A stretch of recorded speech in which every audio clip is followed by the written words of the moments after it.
शिवाय। सावन में भगवान भोलेनाथ का आशीर्वाद पाने से हर तरह की समस्याओं का अंत हो जाता है। मैं धर्म हूं, और जब मैं ये कह रहा हूं कि हर समस्या का अंत हो जाता है, तो इसका मतलब उन श्रापों से भी है जो जाने अनजाने आपके द्वारा किए गए दुष्कर्मों की वजह से आपको लगते हैं, जिनकी वजह से आप अपने इस जीवन में परेशानियों का सामना करते हैं। आप में से कई लोग ये सोच रहे होंगे कि इस कलयुग में श्राप कैसे लगता होगा, तो इसके बारे में मैं आज आपको बताऊंगा। मैं आपको श्राप से मुक्ति पाने के अचूक उपाय भी बताऊंगा, लेकिन उससे पहले आप देखिए अपना राशिफल।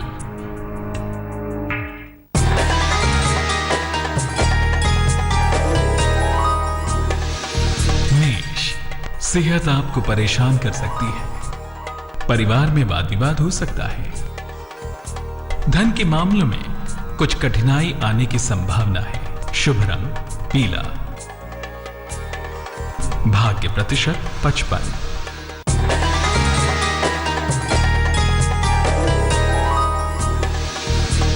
वृष, संपत्ति क्रय करने का योग बन रहा है। परिजनों का सहयोग मिलेगा। अचानक धन का लाभ होने का संयोग बन रहा है। शुभ रंग आसमानी। भाग्य प्रतिशत 68।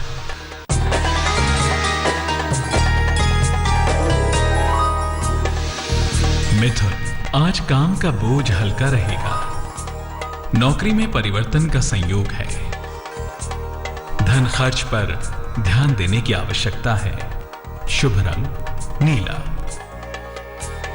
भाग्य प्रतिशत 70।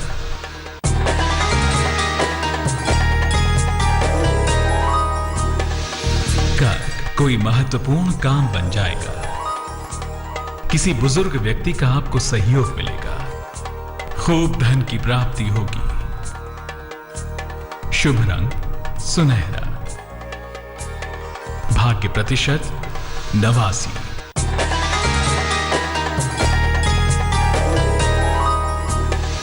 सिंह, ऑफिस के कार्यों में लापरवाही न करें। दूसरों के मामले में हस्तक्षेप बिल्कुल न करें। गुड़ खाकर घर से निकलें। शुभ रंग लाल। भाग्य प्रतिशत 58।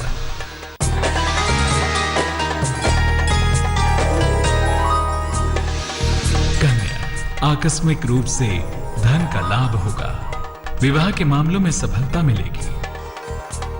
सेहत आज अच्छी रहेगी। शुभ रंग सिल्वर। भाग्य प्रतिशत 77।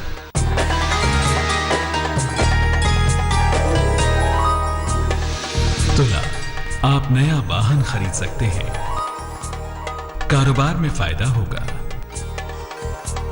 परिवार की समस्या समाप्त होगी। शुभ रंग हरा। भाग्य प्रतिशत 71।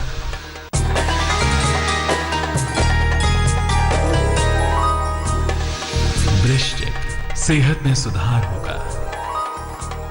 आकस्मिक धन लाभ का योग है। छोटी सुखद यात्रा के संयोग हैं। शुभ रंग सफेद।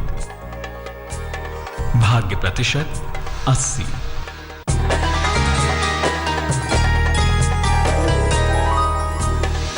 धन, आपका दिन आलस्य से भरा रहेगा। संतान के कारण मन परेशान होगा। अनावश्यक तनाव न पालें। शुभ रंग नारंगी। भाग्य प्रतिशत 60।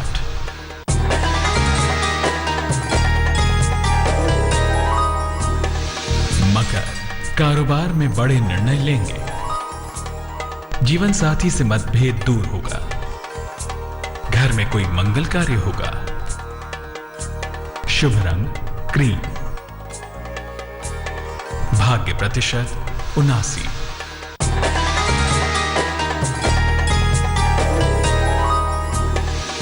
कुंभ, नौकरी के विस्तार का योग बन रहा है। धन का कोई बड़ा लाभ हो सकता है। किसी महिला के सहयोग से लाभ होगा। शुभ रंग फिरोजी। भाग्य प्रतिशत 63।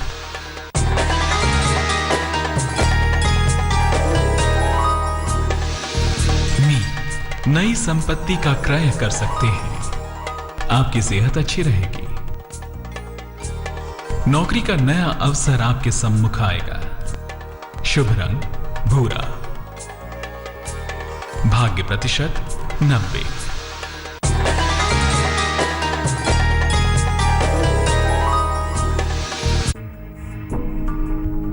श्राप के बारे में आप में से बहुत से लोग नहीं जानते होंगे। कई लोग तो ये भी मानते होंगे कि श्राप जैसी कोई चीज नहीं होती, किंतु मैं आज आपको बताता हूं कुंडली के श्राप के बारे में। क्योंकि कुछ श्राप ऐसे होते हैं जो जन्म जन्मांतर तक पीछा नहीं छोड़ते। लेकिन इस धरती पर एक महादेव ही ऐसे हैं जो आपको किसी भी तरह के श्राप से मुक्ति दिला सकते हैं। ध्यान से देखिएगा, क्योंकि मैं आज आपको श्राप लगने के कारण और उसके निवारण दोनों के विषय में बताने जा रहा हूं।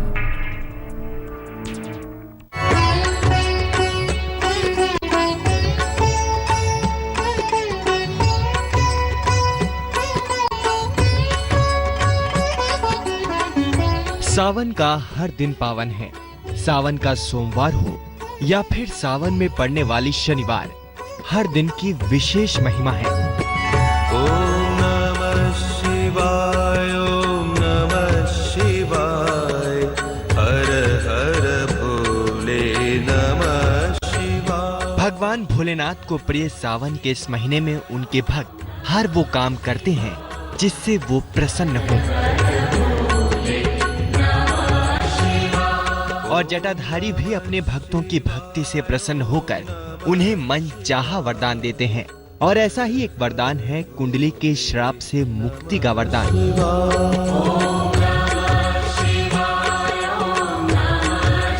ज्योतिषी कहते हैं कि किसी भी तरह का श्राप आपके जीवन या आपकी कुंडली में हो, उसका नाश सिर्फ महादेव ही कर सकते हैं।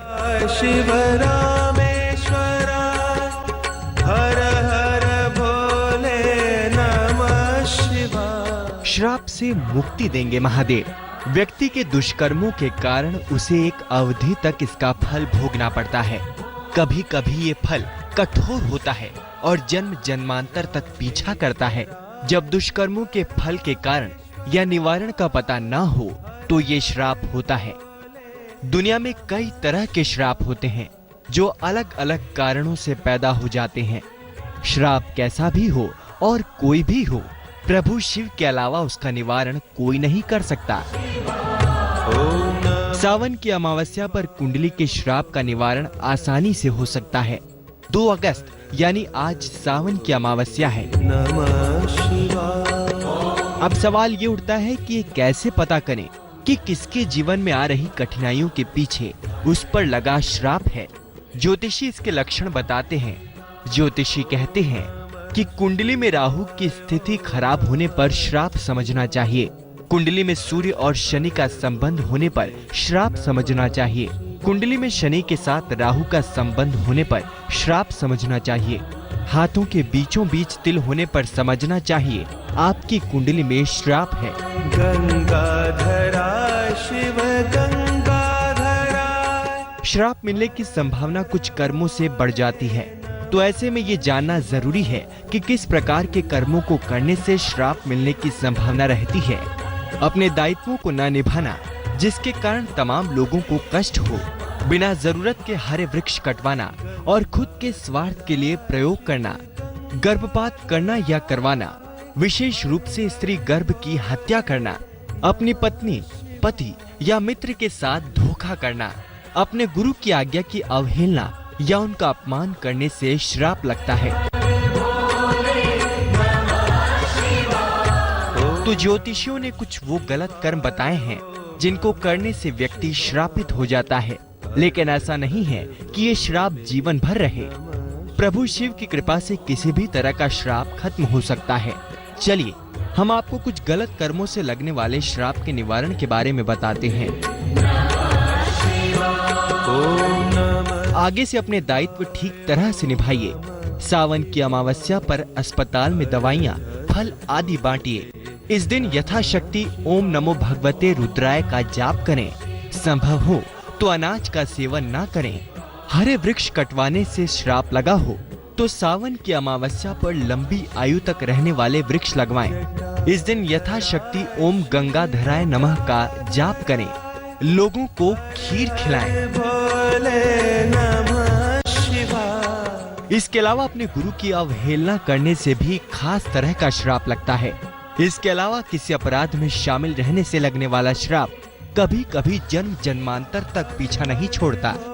ऐसे श्राप से मुक्ति के लिए भी ज्योतिषी एक खास उपाय बताते हैं। उन उपायों के बारे में भी हम आपको बताएंगे। आप हमारे साथ जुड़े रहिए।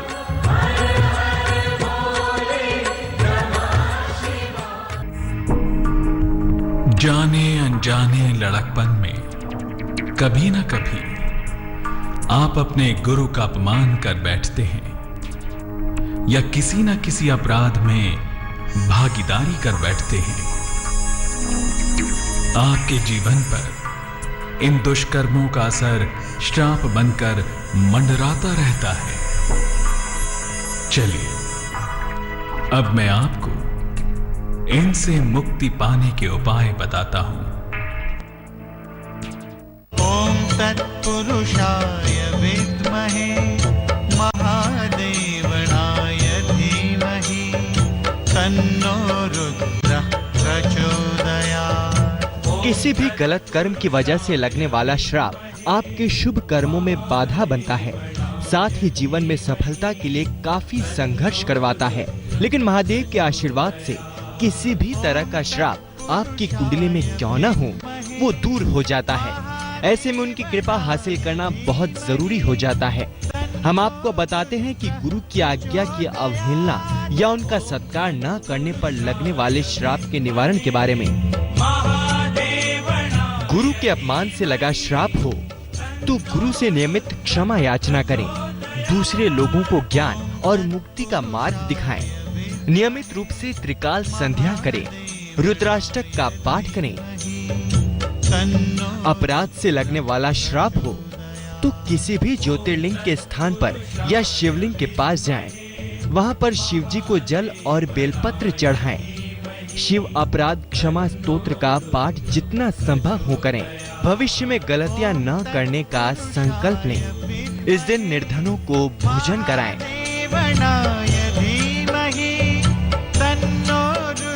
तो इस तरह से आपने देखा कि अलग अलग तरह के गलत कर्मों से जो श्राप कुंडली में लग जाता है, ज्योतिषी इन श्राप को दूर करने का क्या निवारण बताते हैं, ये भी हमने आपको बताया। ज्योतिषी कहते हैं कि सावन की अमावस्या पर अगर आप ये उपाय करें और भगवान शिव से क्षमा मांगे तो भोलेनाथ जरूर आपको क्षमादान देकर श्राप से मुक्ति दे देंगे।